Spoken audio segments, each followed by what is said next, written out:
A function can have an inverse if each xy can go to a yx, and it passes something called the horizontal line test. If you remember, the vertical line test would indicate if a graph was a particular function. Each x had exactly one y. But when you take the inverse function, which is taking every xy on the graph and changing it to a yx, the question is that an inverse function? And that answer is if it passes a horizontal line test.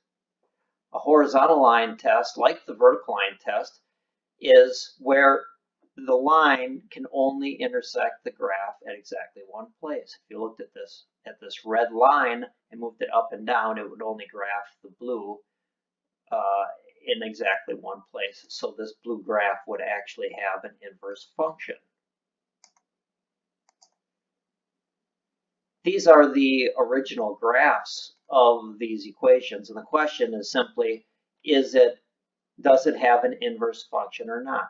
Now it can have an inverse and not an inverse function.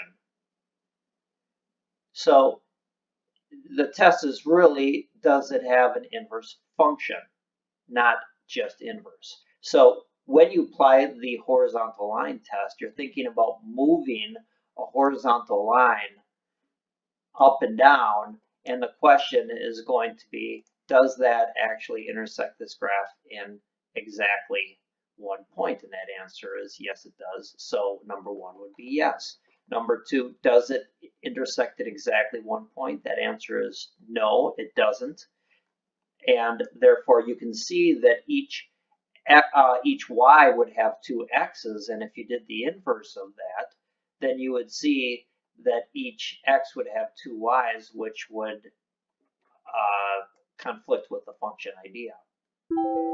Again, moving it down this way, you are going to see that you are going to intersect it in more than one place. So this function would not have an inverse, and this function would have an inverse.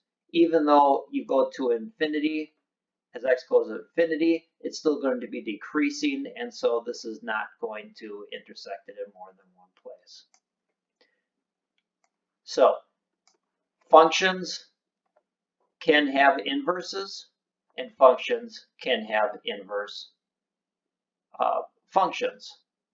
If it passed the horizontal line test, then the function would have an inverse function.